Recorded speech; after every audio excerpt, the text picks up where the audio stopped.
Hello, thank you for joining me on a new video. Today I'm bringing you a comprehensive review of the Xiaomi Redmi Note 14 Pro Plus G. In fact, the complete name should be Xiaomi Redmi Note 14 Pro Plus G Global Edition. This distinction is crucial as the device was also launched in China, but there are some notable differences. It's essential for you to be aware of this, especially since other importers might sell you a device with the same name, but it's actually the Chinese version. So let's explore these differences in detail. Actually, it is more recommended to get the Chinese version when it comes to the specifications. However, if you purchase the global version with official distribution in your country, you would also have access to the Xiaomi warranty through its official distributors. Otherwise, you would rely on the seller's policies, whoever is offering it to you. Therefore, the situation with this device is somewhat complicated. I think it is a poor decision to release a different version in China and another distinct global version under precisely the same name. But well, let's find out what this edition can offer us, which in Mexico was released with just one configuration of 8GB of RAM and 256GB of storage, priced at 11,999 pesos.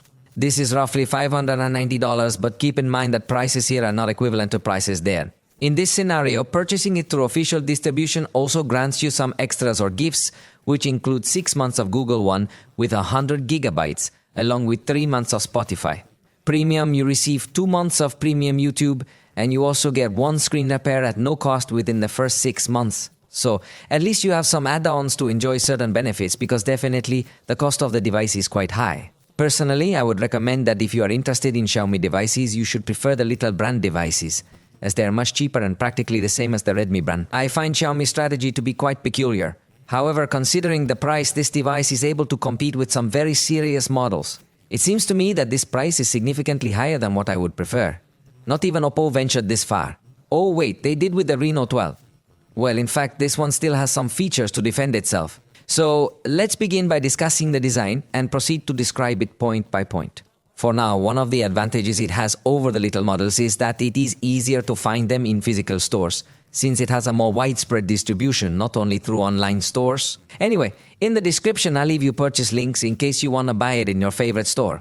Having said all this, let's go with the design. This point of design is probably one of its most attractive elements or its strongest points, as we will find a front with curved screen on the sides, which gives it a little more premium essence, although it is true that there are more and more devices that also bet on a premium design of these features within the mid-range. However, in this case, something remarkable is that it comes with Gorilla Glass Victus 2, a level of protection that is unusual within the range, so it definitely gets the highlight a lot. Regarding the resistance it might achieve, it's important to know that it includes a factory-attached mica, which will definitely aid in enhancing its durability even more. On the right side, we will find the volume buttons and the power button, all housed within a slightly thin frame featuring a metallic look. In this instance, we could mention that its construction is based on an aluminum alloy, meaning it isn't entirely metal. However, it can still provide you with a solid level of durability and hardness. At the very top, we find 2 microphones along with 3 holes meant for the secondary audio output. On the left side, we won't find any additional elements or features. It's worth mentioning that it has a thickness of 8.75 millimeters, which means it isn't particularly thin. This is likely because, according to Xiaomi, they have integrated multiple mechanisms designed to protect this device and aid it in absorbing impacts during falls. So it features an aluminum composite frame with internal reinforcement on all 4 corners, along with a polymer shock absorbing material. Now, all these features are not immediately apparent when you look at it from the outside, but according to Xiaomi's own statements, this device is said to have a good level of drop resistance. And on the bottom, you'll find the tray for the SIM card. In fact, in this particular case, you have the option to insert 2 SIM cards, although this might vary depending on the region where you purchase it.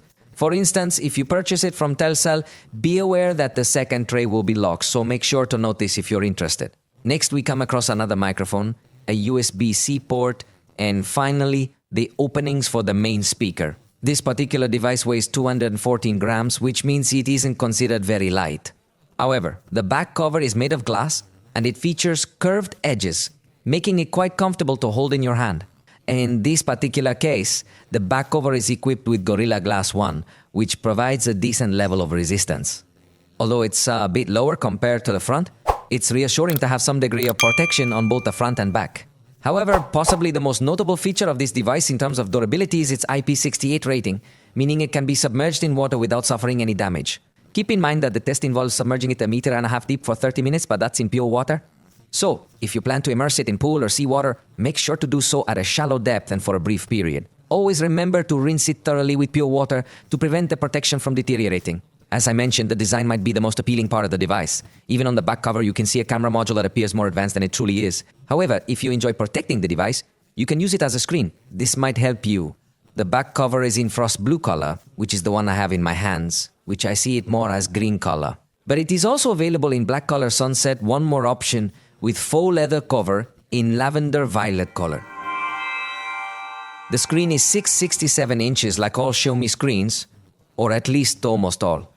It has a resolution also of 4K, that is 2712 x 1220 pixels. So it is more level of detail than generally offered by other devices, so the display will also be a device that truly stands out. It provides us with a density of 446 pixels per inch, meaning that even the smallest text will be noticeably clearer, as I say. Superior to what most smartphones generally offer. It features a mold technology with exceptionally vivid colors and high contrast. In fact, within the settings, you have the option to access various color calibration modes to select your preferred one. So, if you prefer less intense colors, you certainly can. The display is easily selectable, and you can access advanced settings to calibrate color range. There are many software options that fully utilize the device's hardware. It includes a manual color temperature selector and offers excellent viewing angles, making it a high-end display. The maximum brightness of this screen is 3000 nits. This when you watch HDR content, since it does have support for this type of content through which some specific areas of the screen shine with more intensity to give more realism to all the content you are watching. It also supports Dolby Vision, and obviously having a high brightness, you can also comfortably view this device from outdoors. Regarding the minimum brightness, you are going to notice that it is low, but perhaps not quite as low as we might prefer when using it at night.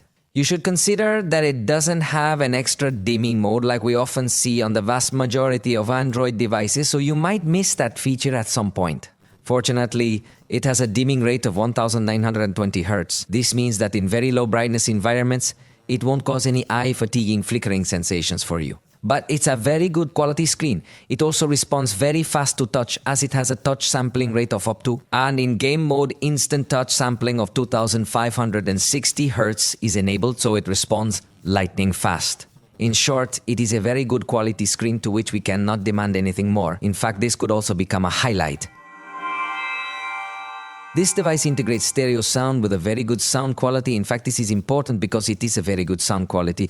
The secondary speaker possesses excellent power, which means there's not a significant difference in volume power between the two speakers. This results in a much broader sound experience. However, the main speaker does have slightly more bass frequencies compared to the secondary one. Overall, I believe this setup provides a really good listening experience. Thankfully, there is a 10-band equalizer available that allows us to adjust the sound of the speakers to our liking. So I usually prefer to lower it a bit. The mid-frequencies on most cell phones, including this one, are typical. The good news is that there's an equalizer, allowing you to adjust the sound to your preference. How about a little test listen? Just remember, it's different from hearing it live.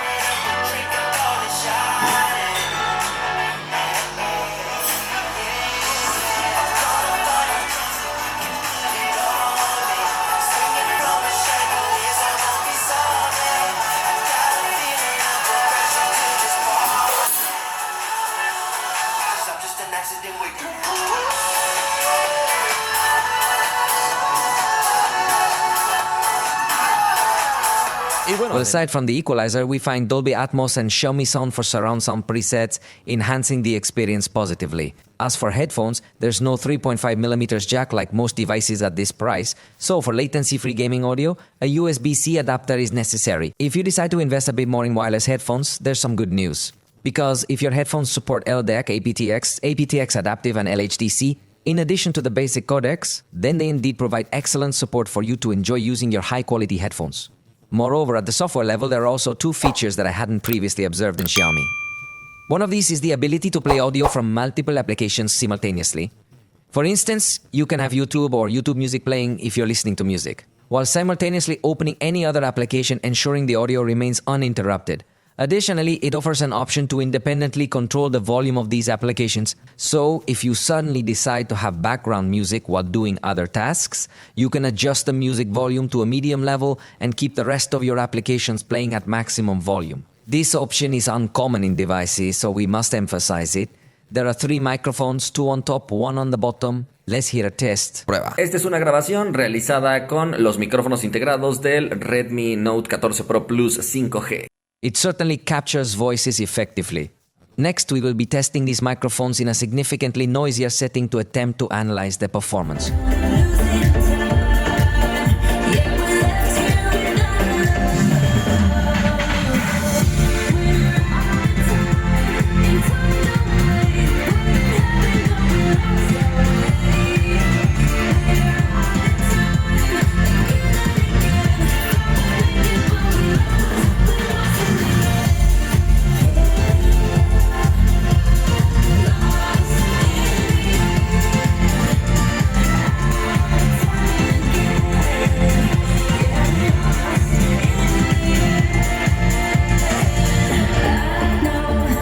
It is clear that the device adjusts the gain of its microphones well to avoid saturation or distortion, so its behavior is excellent if you are going to record concerts or you like to record in very noisy environments. It is not going to saturate at any time.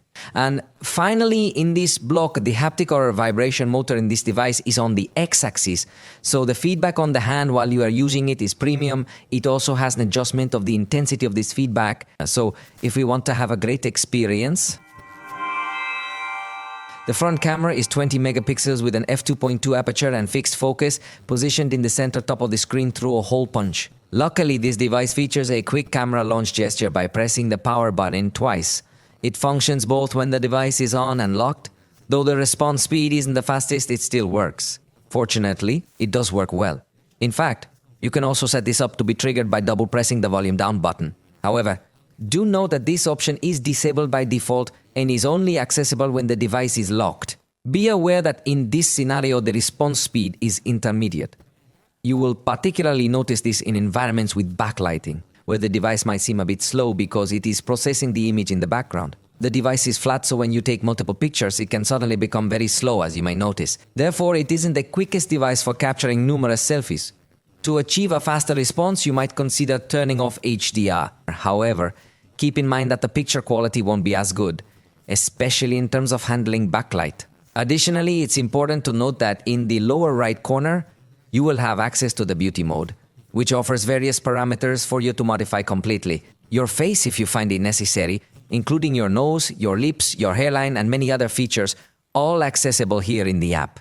Additionally, there's another button that lets us select and preview various color filters from the menu. You will notice that we also have a fill light feature, which will illuminate the screen to help brighten us up better during the evenings. We are also going to find the timer option, which is hidden in this special menu, and take note that in the type of, the shutter feature provides us with the ability to use a hand gesture to activate the shutter. Alternatively, you can tap anywhere on the screen provided you've enabled the corresponding option. This means that if you're looking for a convenient way to capture photos, keep in mind that you also have the option of a timed burst, and you can add a watermark as well. One intriguing aspect that I hadn't noticed before is that it now lets you choose how you want it to attempt to meter the lighting, depending on whether you prefer to. You either prioritize the face fully or aim for an average. Personally, I prefer the results when averaging is used, so that's important too. Also, you can add an extra shutter and place it anywhere by dragging it. Once positioned, click the button wherever it is. You can reposition or remove this button anytime. The results of this front camera seem acceptable to me in terms of level of detail, is where I find its weakest points, because it doesn't look like such a sharp photo. It looks more like an 8 megapixel or less photo and not a higher resolution photo. But generally speaking about the photo, I like that it has a good color representation. Fortunately, it's a camera that has good wide, so you're going to notice that it gives you 2 levels of wide. And in this case, despite having fixed focus at both levels, we're going to find a focus run, although I insist that it doesn't take advantage of the full resolution of the sensor, so it still doesn't look like a very detailed photograph. The focus is quite good, you'll just notice. It's unable to focus when you're standing quite close to the camera, almost as if you're trying to capture some specific detail on your face. However, I must emphasize that overall, it is indeed a photograph that achieves a decent enough quality, especially in backlit conditions. It's important to note that the preview isn't optimized, and the final result of the photograph is, honestly, not particularly impressive for its price range. I believe it might be somewhat lacking in terms of the balance of lights and shadows that it can achieve in. This isn't bad. It's not bad, but for the price, I expect it better. At night, it performs well, especially with noise. You'll see it has a decent detail level for night shots. There's some grain in darker areas, but overall, it's a clean photo. It occurs to me that it manages to balance the illuminated areas quite well in these types of photographs. Even in night backlight scenarios, we can observe a similar behavior. It doesn't completely overexpose all the illuminated areas, and even the darkest areas appear with sufficient illumination. However, they might not have much detail because of the noise removal algorithm that it might have. And yet, considering the price, we really can't be too demanding. The truth is that when it comes to photography at night, this is actually good. It also lets you use the screen to simulate a flash, which is useful. However, notice how the tonality changes quite a lot. This happens because the screen emits very cold tones in this flash mode. Therefore, it is not advised to use this assist light in environments with warm lighting, as the photograph will end up with a rather unusual tonality. And this would indeed be the result you get with portrait photographs taken at night. I believe it is not advisable because you lose a significant amount of detail compared to traditional photographs. Although it does create a nice bokeh effect, the level of detail on the face is very low.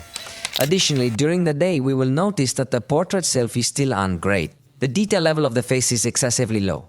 The mouth effect is nice again, but overall it is not a high-quality photo. In fact, you will notice that it also has some complications to correctly detect objects and keep them in focus, although it makes a good effort.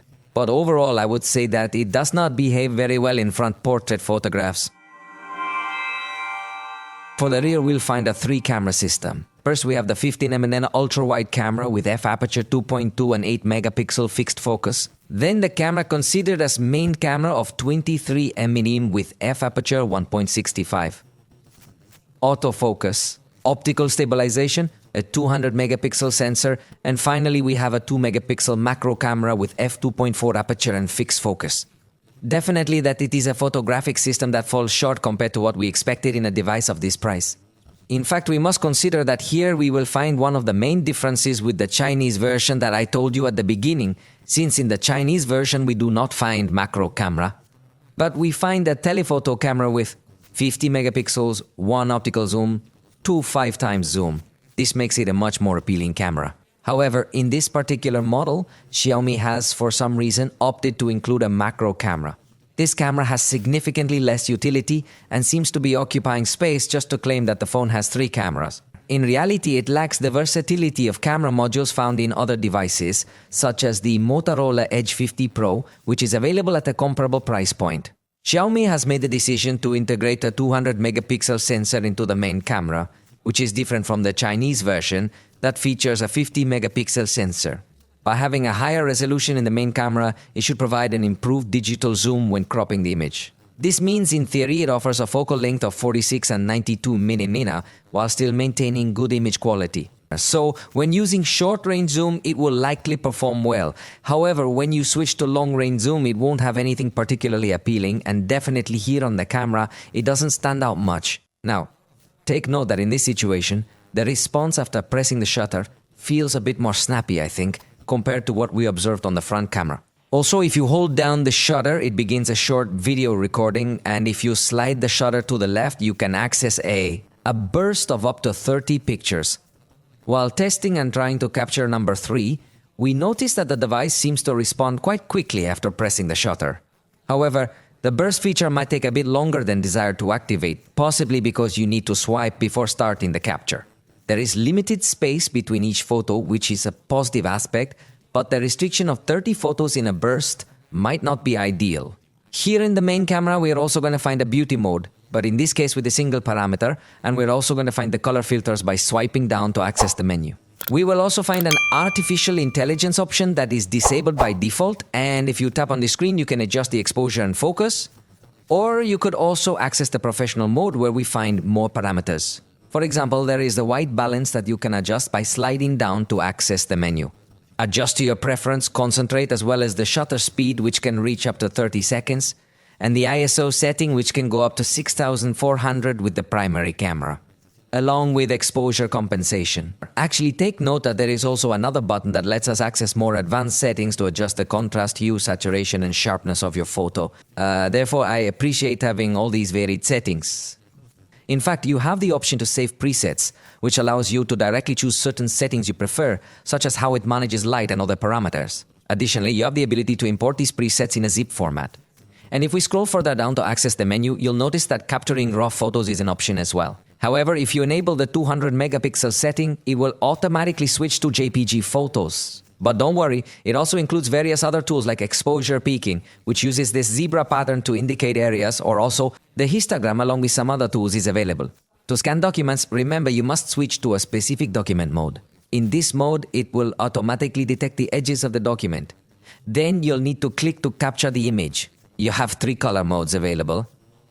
However, the scanner is quite basic and doesn't permit adding pages. Fortunately, you can change the color setting after taking the picture and adjust the cropping. But I must emphasize, it is not as straightforward as it seems, as advanced as some other devices. Regarding the QR codes, you'll notice that it works immediately, although it's somewhat subtle as it adds a small button within the options on the right. There, you can execute the action of this QR code. Fortunately, you don't need to open another app or switch to another mode to scan QR codes. This is the result with the ultra-wide camera, and we quickly realized that it's a camera with some distortions in the... This was somewhat unexpected because of the width, meaning it is not such a wide camera, measuring 15mm. Even so, you can tell that the lens is not of exceptional quality. However, if your goal is simply to take pictures to share on social networks, it might be sufficient. Just keep in mind that the level of detail is not very high, and you will notice it has a slightly different coloration compared to the main camera. The main camera will likely have somewhat more accurate tones, appearing slightly warmer in this test. Note that with the main camera, we observe a very high quality of photography. The lens doesn't seem to exhibit severe distortions or very noticeable chromatic aberrations, and the level of detail is quite good. It's important to consider that this device, with its high-resolution sensor, allows us to crop the image to achieve a focal length of 46mm, which is similar to applying an optical zoom of 2 times. X and cropping the sensor indeed provides a good level of detail, making it impressive at close zoom. Even with a 92mm focal length, which equates to approximately 3x digital zoom, you will notice that it maintains optical quality remarkably well. In this regard, it has a very good composition, so in both 2x and 3x zoom, the results truly delighted me. However, before we proceed further with discussing the zoom, let me remind you that in this instance, we also have the option of panoramic photography available, and it's in high resolution, so you can really enjoy highly detailed pictures when you use this mode. Although it is not completely perfect, you might find some areas where the fusion between one photograph and another is noticeable. So it is not an entirely flawless mode, but I believe it achieves good quality, especially in terms of color and detail. In this picture, you can see more clearly the distortion I mentioned regarding the ultra-wide camera at the edges. It also generates a significant amount of chromatic aberration again at the edges, confirming to us that it's a picture of not very high quality. But now, let's zoom in gradually so you can see. This is the main camera view, then the 46mm crop, followed by the 92mm crop. Up to this distance, we still have a photograph with decent quality. I think you might notice that it's digital zoom, but if you don't zoom in on the photograph, you will still notice it remains a photo of good quality. However, take note, for instance, of the 10x zoom. In my opinion, this is the highest level of zoom that this device should offer. But for some reason, Xiaomi claims they can provide even more. So let's look at the 20x zoom image, where it appears to me that the picture quality isn't really very good. The maximum zoom it allows is 30x, and again I insist that it shouldn't support this maximum level. So if a seller informs you that this device can handle 30x zoom, although technically he's being truthful, in reality it wouldn't be a deciding factor for purchasing since the images up to 10x, let's say, are acceptable. However, at 20x, the quality deteriorates, and at 30x, it becomes poor. Keep in mind this could vary in the Chinese version, which includes a telephoto lens. In scenarios with backlighting, note that the preview is well optimized enough to avoid any burnt areas, resulting in positive outcomes. The shadow area is illuminated correctly and the highlight area doesn't appear overexposed. In this regard, the performance has been quite good. When using the ultra-wide camera, we also observe good performance with light and shadow balance. However, it's important to mention that chromatic aberration is significantly more noticeable, particularly around the edges. Thankfully, in the central area and certain other sections, it isn't as prominent as it is in some other devices. During the night, the ultra-wide camera performs quite well because it manages noise effectively, unlike other devices where the ultra-wide camera might fail significantly. Given the price range, we expected no less, but I must say I like it. You can enable the night mode, and in this situation, it seems to enhance the contrast a bit more. It still maintains good noise management and also handles the brighter areas adequately. Of course, we do not have as much detail with the main camera. Interestingly, without the night mode, we observe a better performance. Note how the light area is well balanced, allowing us to distinguish the details in the dark area quite well. Although there is some noise present, if you don't get too close, you can barely perceive that noise and the photograph still looks good. With the night mode on, you will notice that it has slightly less light input, but it controls the noise better. So, if you want to, for a clean picture, you should use the night mode. If you want a better lit picture, you can switch to the automatic mode in any scene. I really enjoy night photography, but when you apply zoom by cropping the sensor, you'll notice the photograph's quality isn't as good. The most illuminated areas might get overexposed, and the same issue occurs with 92 mm. Therefore, at night, it's not advisable to zoom in. If there's no lighting in the frame, you'll see that the ultra-wide camera might struggle a bit more than usual, with some artifacts in the darker, slightly overexposed areas. Fortunately, night mode helps improve this, though it's not entirely artifact-free. Still, I think the photograph is acceptable. The main camera significantly improves things, offering more contrast and better handling of darker areas. Although it's not entirely free from a slight bit of graininess, the picture still appears to be of good quality. With the night mode, there won't be a significant difference in this situation, and if you attempt to apply zoom, you must notice that, unlike during the day, in this scenario it does not maintain optical quality. This is because it will require more effort to gather all the possible lighting, and with 92 mm it becomes even more noticeable that we are talking about your digital. However, honestly, the result does not displease me. For macro photography, this is the closest you can get using the main camera. Keep in mind that the level of detail can become quite high. However, due to the lens limitations, you can't get very close to these tiny objects. One solution is to apply a bit of zoom, as it crops the sensor while still maintaining a good level of detail. It's important to note that you can achieve good quality photographs this way. In fact, if you apply a 3x crop, you can also reach. This is the best way to take pictures of this kind of small objects. In fact, observe the result that would give us the macro camera. It is true that you can have a more uniform focus, but the level of detail is exaggeratedly poor compared to what you would achieve with the main camera. Therefore, the macro camera is the worst of this device, and in this price range, the truth seems to me a very bad idea to place a camera of these characteristics. At least we would like it to be 5 megapixels, but it is an extremely simplified camera. In scenes with motion, you can notice that the ultra-wide camera performs quite well, especially if you're in a well-lit setting. The main camera also performs similarly under these conditions. However, if you're in the shade, the ultra-wide camera, interestingly, still manages to perform well. Initially, the main camera also seems to perform adequately, but upon closer inspection of the image, you might notice some inconsistencies in the coloration. So, it's not very effective for this shadowy motion capture scenario. By the way, this device does let us take pictures with 200 megapixels, and it's truly noticeable. Unlike other cell phones that might have high-resolution sensors, when you review the photos, you often notice a lack of detail. In this case, we will appreciate a well-detailed photograph, allowing you to crop it and extract an area while still maintaining a good appearance, with an excellent level of detail here if they perform well. In portrait photography, observe what the main camera provides. A good level of detail, accurate edge and object detection, and a subtle bokeh blur due to the focal length, which appears realistic. If you move closer to the subject, the bokeh effect might intensify slightly. This would be the result, and in this particular case, it also provides us with a telephoto perspective. I like this idea, however, the implementation is not as impressive to me. You will notice that the result is not very detailed. Although the bokeh effect appears nice because it is naturally enhanced by the telephoto perspective. However, the lack of detail in the result makes me not like it as much. Despite this, it does redeem itself a bit by being able to keep objects in focus, which is beneficial for social networks. It might be considered a good portrait. However, if you're aiming to use it for more professional purposes, you'll quickly realize that the detail level is somewhat lacking, especially on the face when using the telephoto perspective. Despite this, it performs remarkably well in challenging areas like the hair, showcasing both strengths and weaknesses. When it comes to video recording, you'll observe something interesting. The device is capable of recording in K at 30 frames per second, but this feature is limited solely to the main camera, meaning The ultra-wide camera as well as the front camera are limited to recording in full HD resolution only. In fact, the ultra-wide camera does not have the capability to record at 60 frames per second. Therefore, it's important to note that we will encounter several limitations in this regard. You will see that the resolution selector is located in the corner, and you can click on each option one by one to change the settings. However, there's also a quicker way to adjust these settings by sliding down to access the menu. I think the user interface is fine, positive, and friendly. We'll also test the higher stabilization mode soon. I like Xiaomi's teleprompter feature, useful for recording with the front camera. Content creators can use it to read a pre-written script and easily record type of video. And clearly, it includes settings for text size and scroll speed as well, making it a feature I haven't encountered on any other cell phone. Typically, for this functionality, you would need to purchase additional apps separately. It's important to note that it also keeps the beauty mode with just one parameter, along with the color filters. However, if you apply a filter, you'll notice that the 4K recording option becomes disabled.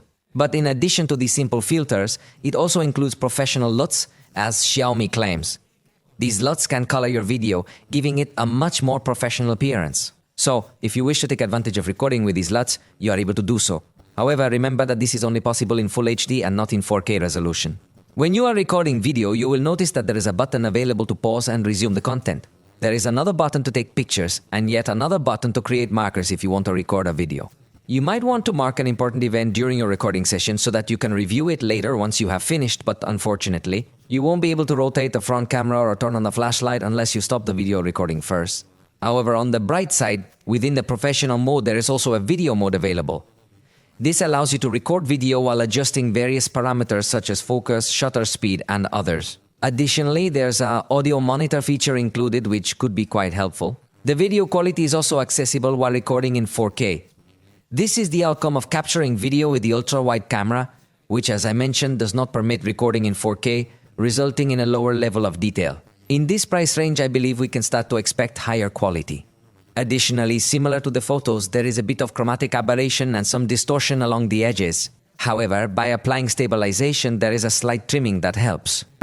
I'm not entirely certain if you're aiming for a higher quality video recording, one that avoids distortions more effectively, but in general, it's not that extraordinary in terms of quality. Ideally, if you're seeking to achieve a higher quality in your video recording, you should use the principal camera in 4K.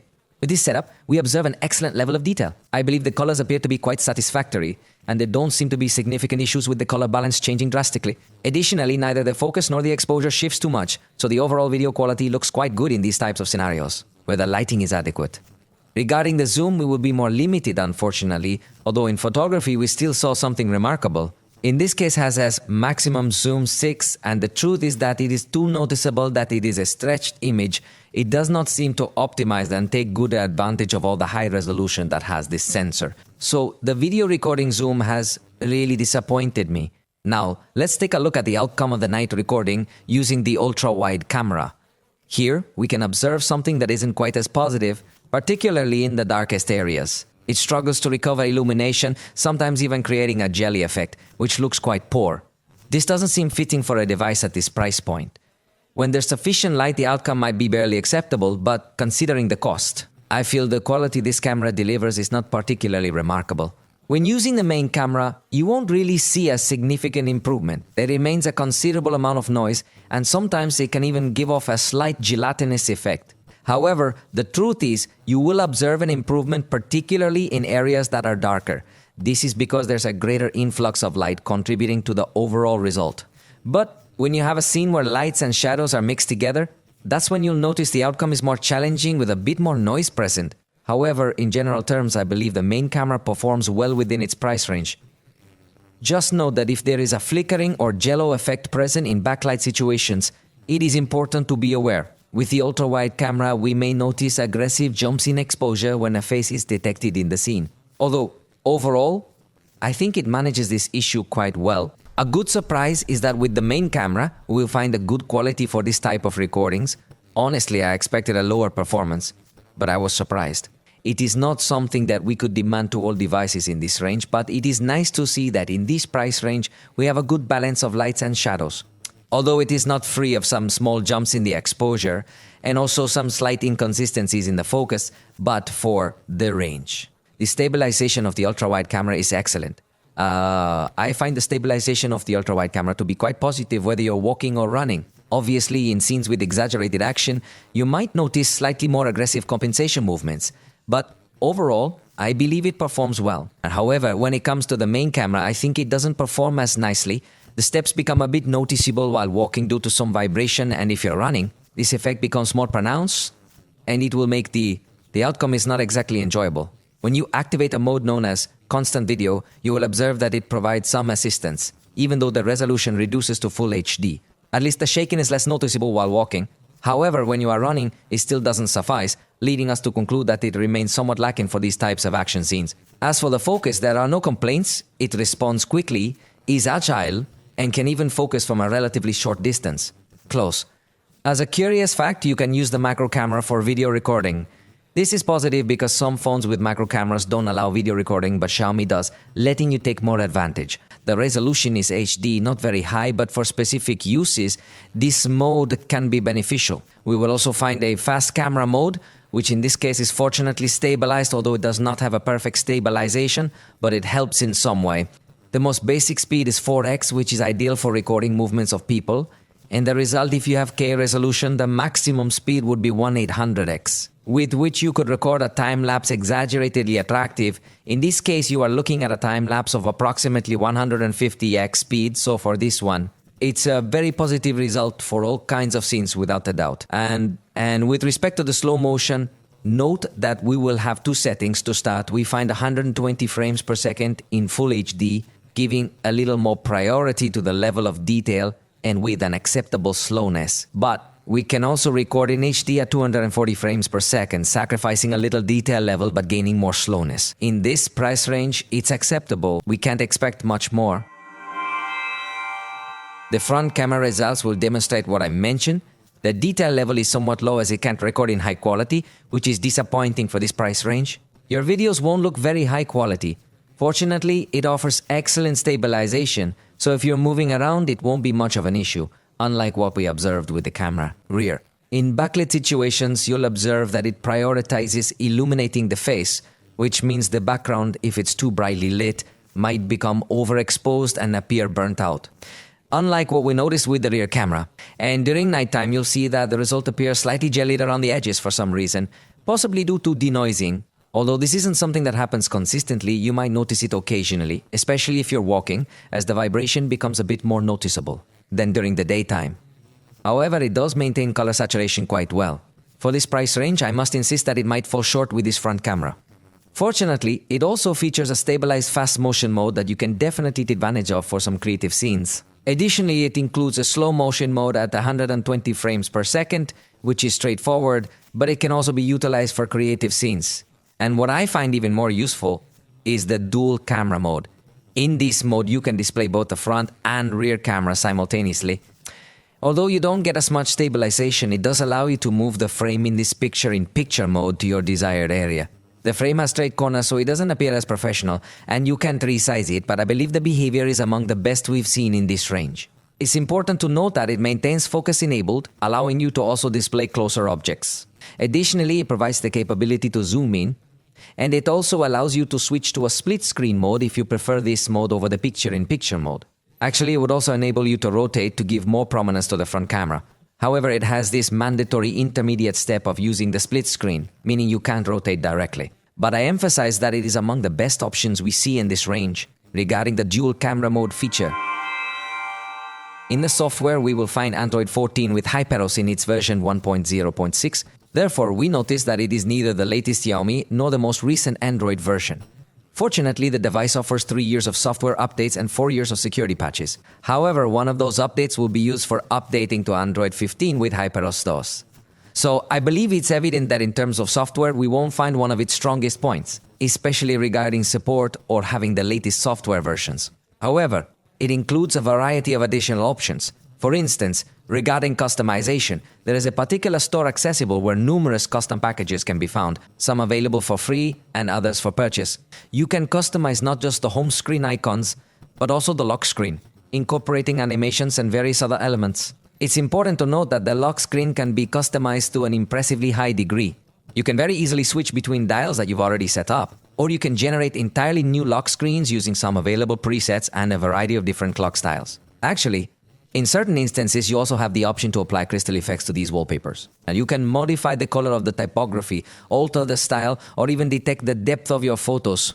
This allows the photos to appear in front of some texts, which you can set in a way that gives them a magazine-like style. The truth is, the lock screen offers great customization. Always on display includes options like various clocks, dials, digital and analog clocks, or images for unique device personalization. You can add images, but they will appear in a small box on your screen. You can choose to display information like notifications or battery as well. However, if you decide to select any of the unique lock screen covers, keep in mind that it will include a certain degree of transition related to the always-on display cover. Therefore, it is highly recommended to opt for this choice. Additionally, there are various effects available that you can use to light up the screen's edges whenever a notification arrives. Unfortunately, these effects lack the level of customization that we might have hoped for, but they still offer some visual appeal. We'll also find the wallpaper carousel option, which changes your wallpaper each time you unlock your device. I've mentioned before that I don't like how random the images can be once an iPhone appeared in one. It's a strange feature, but if you like it, you can activate it. If not, you can disable it, though disabling it can be tricky. However, in the end, you actually have the ability to completely disable it if you choose to do so. Note that the device here, it includes gestures like sliding 3 fingers down to capture the screen, which is quite convenient. It also offers scroll capture to grab more content than visible, and it works well. You can partially capture the screen by holding 3 fingers on it to crop later. Additionally, you can turn on the flashlight by double pressing the power button, but this gesture would replace to the gesture that opens the camera, and we can also configure a double back tap to select if we want to open any application. Additionally, we could even have a triple back tap to open another application, show the notification bar, or perform some other action within the system. So, take note that in this particular case, I opened the calculator, and now I will demonstrate how to show the notifications. All of this was accomplished by tapping on the back of the cell phone, and it works perfectly fine. In addition, we will find a floating ball feature, which allows us to interact with a menu that pops up in this manner. This feature also lets you customize all the navigation buttons that you wish to have there along with their behavior. The device is equipped with a sidebar, providing direct access to applications that can be operated in a floating window mode. In this scenario, the manufacturer supports having up to 2 applications open simultaneously in this format. It's important to note that if it allows you to, you can resize the windows, and in fact you can minimize them like this, then restore them again, or even move them around and place them wherever you prefer. In this specific instance, YouTube isn't available in this floating mode, but Instagram is accessible. Furthermore, you have the option to switch modes to enable a split screen view if you wish to use it alongside another application. In this scenario, if you activate the split view and later exit, you'll notice that the applications will stay linked together within the application list, recent. However, this sidebar will also function within video apps, incorporating additional tools such as screen recording, capturing the screen, or wirelessly projecting the screen. Moreover, it includes an artificial intelligence subtitle feature where you can select the video language. In this scenario, it will listen to the system audio and provide subtitles, even if the volume is completely muted. This feature could become an excellent method to engage with the video content. You can watch videos with the sound muted. Additionally, it lets you adjust the screen's color rendition. It also includes an option for Dolby Atmos and provides quick access to various sound settings. In the settings menu, you can select which apps should be treated as video apps to enable these features. Moreover, you can specify which apps are considered games to access other tools that I will demonstrate later. In fact, this very same smart sidebar is capable of working with video calling applications. Although in this particular case, it does not allow you to choose the list of applications. Notice how, for instance, in WhatsApp, you would indeed get these options while making a call. If you happen to be in a very dark environment, for instance, you could enable this fill light feature to increase the screen's brightness and have a white color surrounding it to illuminate you more effectively. We could potentially have a noise reduction feature, although for some reason, in this particular instance, it's turned off. Additionally, there are other artificial intelligence features that I'll demonstrate in another video. Interestingly, it also enables the use of the fingerprint reader as a heart rate monitor. It could be useful for some people. Scenarios are included in the system applications. It also features a compass, which is uncommon in many cell phones. There's a great Notes app with AI options, which I demonstrate in another video. In the gallery, you can select text from images to digitize it. Additionally, it lets us adjust the blur intensity of portrait photos to achieve the desired look, or we can even adjust the focus that it is applying. Also note that it includes a basic video editor, which allows you to apply various color filters and subsequently enhance aspects like contrast, saturation, highlights, and more. Additionally, it lets you add text titles.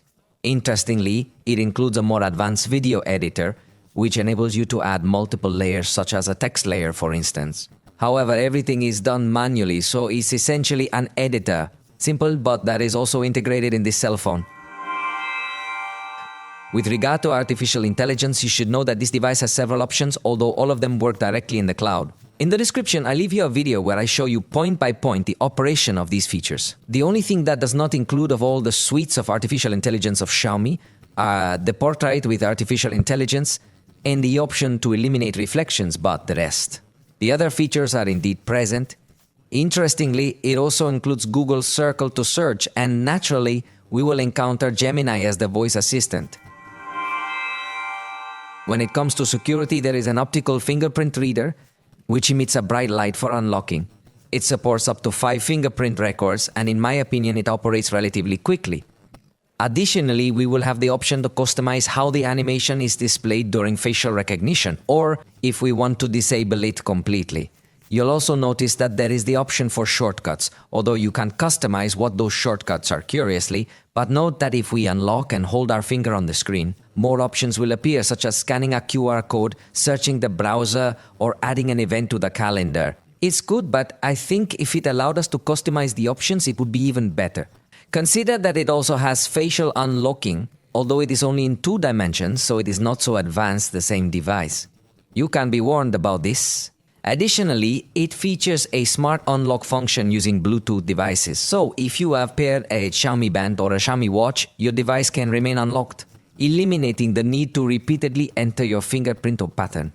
Furthermore, within the file manager, you will discover a secure folder. To activate it, you must swipe down in the recent view and then let go. In this case, you can have a different unlock pattern than your lock screen, or you can unlock by fingerprint. Here, you can save all your private files. Inside the security application, we can discover additional tools.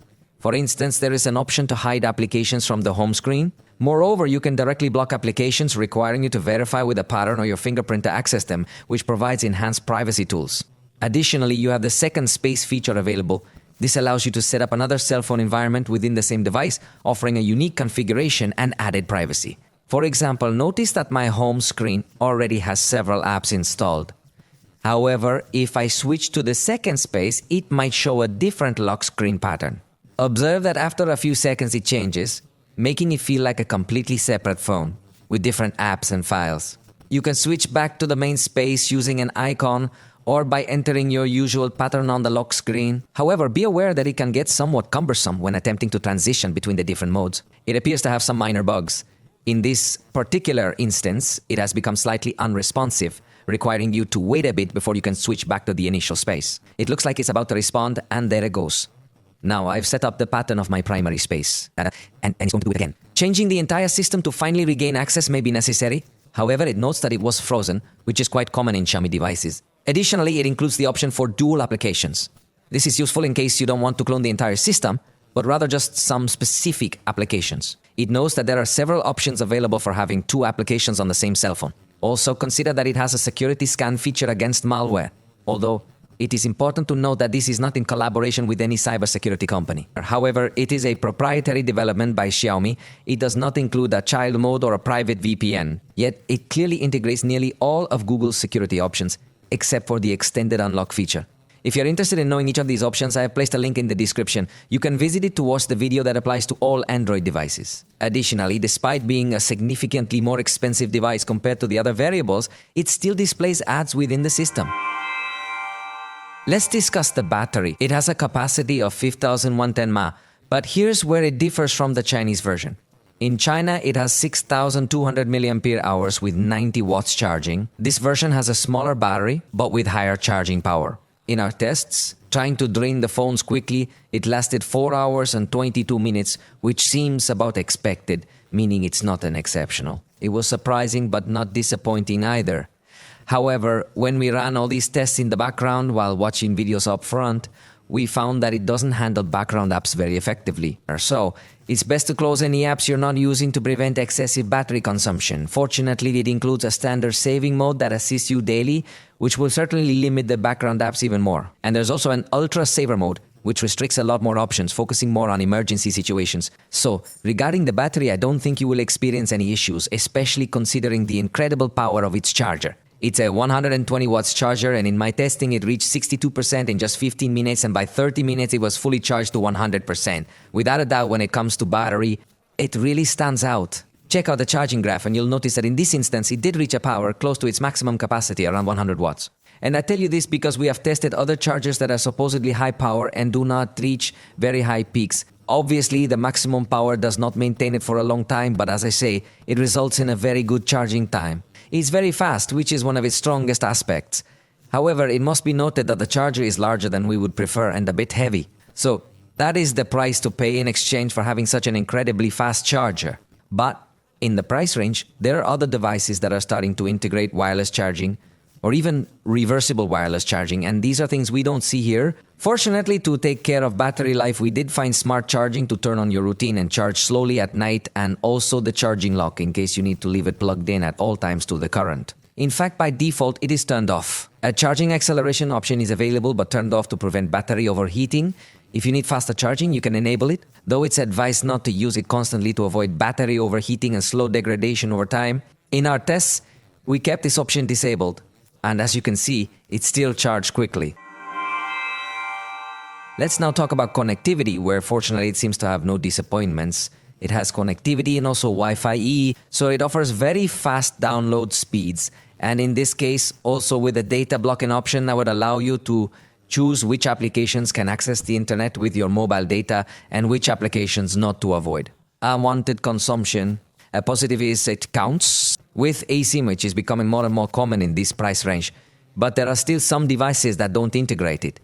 This allows you to add a data plan with a QR code instead, from having to go buy a physical SIM card. So it's really useful when you're traveling because it saves you the hassle and extra step of trying to purchase a SIM card once you arrive at your destination in another language. It features Bluetooth 5.4 and NFC, allowing you to easily make mobile payments. However, it lacks FM radio, but there is no price range available for it regarding the projection of if you can perform it. Using wireless, it can be in a simple mirroring format, or it can also hide notifications to prevent your notifications from being displayed. See it on the big screen, or other items too. It also allows you to cast an application by example. It's like a floating window, so you can use your phone for other tasks or project with the screen off to save battery. You can also project presentations, games, photos or videos separately while using the phone. So wireless projection is the truth. It is of good capabilities, although it is not capable of projecting via cable to have more stability. In this case, it also offers Android Auto. And with respect to the sensors, fortunately, if you have accelerometer, geomagnetic field, sensor, gyroscope and orientation as expected. However, there are still certain devices that remove some of these sensors. Now, the unfortunate news is that it features a virtual proximity sensor, which operates using sound and activates when it's near your ear. But in noisy or windy environments, or even if you simply wish to activate the proximity sensor without placing it near your ear, it won't be feasible. This can lead to inconsistencies, and it's something I personally find unsatisfactory, but I like this. The infrared integrated into this device is interestingly inside the camera module. Rather than using it this way, you need to use the phone to turn on the TV or similar items, but it's appreciated. It remains integrated because there are numerous other devices lacking the capability to utilize the cell phone as a universal remote control. And this feature is not commonly found in many devices, making it a valuable and unique function. Within the ecosystem, Xiaomi is taking increasingly larger steps, and I really appreciate it because it is increasing not only its catalog of devices that was already very extensive, but additionally the interaction that occurs between them. So for example, if you have a Xiaomi Pad, we're also going to be able to have a good interaction with the devices. It also allows you to synchronize notifications and some other things, although personally I consider that it is missing. A tool designed to ensure a great ecosystem experience when using computers. Xiaomi does offer laptops in China and possibly in other regions, but they haven't invested much effort in this area. When discussing interaction with computers, you'll need to rely on third-party apps across different technologies and services. It largely depends on Google. Fortunately, Xiaomi still attempts to maintain some level of prominence, unlike many other manufacturers. For instance, it still includes Xiaomi Share, though Quick Share will be the default tool for sharing files is available. However, some other manufacturers are choosing to abandon their own file sharing tools and instead are opting for Quick Share. In this particular situation, both options are kept. Additionally, Xiaomi has developed its own application for file sharing. Control home devices. Xiaomi Home is mainly compatible with its own brand products, but less so with others, so you might need apps like Google Home. It includes Google services like Play Store, but Xiaomi has its own app mall, making it less dependent on Google. This can lead to some function duplication. For example, you'll find Google Files and Xiaomi's File Manager are included, and overall it doesn't disappoint in this area, though there's room for improvement. Now, let's discuss performance and our standard app opening test. This device has the Snapdragon S Gen processor. The manufacturer is unclear, some suggest it's TSMC, but it's not official. Personally, I suspect it's made by Samsung, but it's still a mystery. This processor is new, so it has not been tested in other cell phones, and in this case it comes with 8 GB of RAM, including also virtual RAM option that I will show in a moment. In this case, it took 3.6s on average to open each application. It is clear that it is not a device, that it will be defined by be overly powerful, and I believe that's unlikely to satisfy the most demanding users. Actually, this same level of performance can be found in devices that are much more affordable. It's worth noting that fortunately, after opening applications, it could start to perform significantly better. So while it may not excel in the speed of launching applications, it seems that if you manage to fully utilize the 8 GB of RAM available, it can indeed be advantageous. We don't see full restarts of applications. Instead, we only notice it reloads the feed. However, after testing multiple apps, restarts do occur. Thus, it won't excel in opening speed or managing open apps. In this regard, a small brand device might be better, as Redmi devices often focus more on design, but their performance is lacking, leaves much to be desired. Please note that it behaves somewhat slowly at times, and I can perceive occasional stumbles in the user interface. Notice how long it takes to return to the home screen and then switch to another application.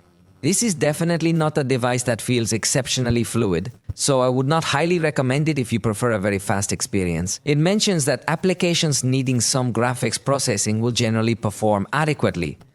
When dealing with very heavy filters, you might encounter more challenges, but for filters that aren't extremely complex, I believe they can be managed in a reasonably effective way. In this instance, it includes 4 GB of extended RAM by default. However, in the additional settings, you have the option to increase this by up to another 8 GB. Yet, to be honest, it doesn't seem to be effective. Well, no matter how much virtual RAM I put in it, it doesn't seem to behave very well. Fortunately, the storage is 256 GB, so in this sense, it doesn't disappoint. But many other devices in this price range have the same, so we couldn't say that it becomes something so remarkable either. The manufacturer doesn't give any further details regarding what kind of storage it integrates, but notes that it offers sufficiently high read speeds, although not to highlight that we could possibly imagine. When it comes to the writing speed, we will also observe something somewhat on the low side, so please don't expect an exceptionally fast performance when you are either installing applications or copying files. In fact, we are going to conduct a real-life test just below, where we will export several videos that have been recorded using this device in 4K resolution. It's important to remember that these videos collectively have a total duration of 1 minute, and we will patiently wait to see how long it takes to complete this entire process. And that is all. It's finally concluded. It took 1 minute and 10 seconds, clearly demonstrating that it's an underpowered device within its price range. Most alternatives will be more powerful than this device, so it certainly does not seem like an appealing option to a large number of users. Even basic users might notice that the device becomes clunky at certain times. Regarding gaming, it integrates Game Turbo, found within the security app, also known as Game Space. Xiaomi continues to show inconsistencies. But watch this. To locate our catalog of installed games, we take a quick glance at the battery, CPU, and GPU. Additionally, for each game, we can specifically choose the power consumption profile. This allows us to decide if we want to prioritize savings or prefer to achieve the highest possible quality without being overly concerned about the battery. Furthermore, there's even an option for a custom setting where we can establish some limits. For instance, we can set frames per second, determine how specific we want the anti-aliasing to be, and adjust some other sections to our preference. Therefore, if you enjoy customizing your gaming experience in a specific way, you have the ability to do so. We all tested them in the default settings before opening them, and while running these contents, you will notice that several options appear in this small sidebar too. For instance, we will find a straightforward button to increase the speed, and you can activate the high performance mode by clearing the memory. Additionally, you can specifically clear the memory or free up storage space, and you have the ability to enable an option that improves the touch response of your screen. Additionally, there's a button available for you to activate the Do Not Disturb mode, along with other buttons that allow you to take screenshots or even record your screen. Moreover, you can wirelessly project your screen or enable various color filters which provide a different interpretation. Furthermore, there are voice modifiers available for the microphone, and you have access to timers that are particularly useful for certain specific arena content. We can also open these apps in floating window mode to reply to messages without leaving your game. In Call of Duty, it defaults to very high graphics at a high frame rate. The max graphic quality is available while keeping the frame rate high. Or you can choose a max frame rate by lowering the graphics. Here it depends on the balance you want to look for, but something positive is that it has several advanced effects options available, which is remarkable in a device of this price. It seems that the processor comes well optimized in terms of compatibility. However, note that when recording, the screen could get to lose a lot of fluidity if you play this content, giving priority to the graphic quality. Although it must be said that in this case we set the screen recordings to 60 frames per second because by default it captures at 24 frames per second. However, to make this test a bit more challenging, we did this, and I must emphasize that recording the screen might become quite unstable, particularly in the beginning. Then it might stabilize a bit more, but it still faces some challenges. Without screen recording, you'll notice that performance is excellent, but recording the screen, if you have some difficulties, curiously manages to control its temperature. Well, in this case integrates a vapor chamber of practically 5000 mm square, so it achieves cool a processor well when it happens. I was conducting tests without any games running, and I noticed that occasionally it seemed to overheat a bit more than needed. However, during gameplay it appears to manage its temperature quite effectively. It's important to mention that this particular game doesn't provide the option for 90 frames per second, unlike some other devices that might offer that capability. In the Legends game, we switched from the automatic setting to a high setting at 60 frames per second. As common with several devices, the game began trying to reach to over 60 FPS. Indeed, yes. It managed to reach peaks of 86 frames per second, but with quite a bit of instability. After some time, it stabilized at 60 frames per second, and the performance is quite good. However, this is without recording the screen. If you decide to record the screen, the performance will drop and you'll notice constant hitches. It seems that screen recording significantly reduces the device's fluidity, making it not a great option for recording. When recording gameplays in SpongeBob, the default is set to medium quality and resolution, but during the test, we increased the settings to high resolution, high quality, and 60 frames per second. Once more, I observed a similar pattern. When we weren't recording, the performance was quite smooth. Although there were some minor dips, the frame rate didn't drop too drastically. It remained at 47 frames per second at its lowest, which is quite impressive. This makes it a very good tool for gaming. While it might not be the absolute best in terms of winning, when it comes to recording the screen, the performance does noticeably decrease. So it is definitely something to consider. The stability graph is shown without screen recording. However, when recording the screen, the device loses significantly more stability. In conclusion, we tested Genshin Impact. By default, the game sets the graphics quality to very low, which is quite surprising. For our test, we increased it to the medium level at 60 frames per second. Considering the range, we can conclude that this device performs as expected. If it can be left to O, in games that are much heavier or more complicated, you may notice differences. Within this price range, you can find more powerful options. For example, you could search for lesser-known brand devices that are related to the Redmi. In many cases, these share most of the specifications but come with much more powerful processors, often at similar or even lower prices. Therefore, this particular device might not provide you with a notably remarkable experience. In games, it complies, even in heavy ones. To express that, it does not meet expectations. In conclusion, this device shines mainly because of its modern and stylish design, offering good resistance to scratches and shocks. The multimedia features are impressive with an excellent screen and sound. However, the cameras fall short of expectations, not a total disappointment, but they don't stand out. In terms of battery, let's say it performs as expected, although it stands out, especially in charging power because it charges very quickly. The software still has several areas that could be improved. We still notice a bit of INAD and AS present, which can be quite annoying in such an expensive device. However, the performance in particular seems lacking with a processor that doesn't appear to be very fast. Applications open somewhat slowly, and it was noticeably slow at times.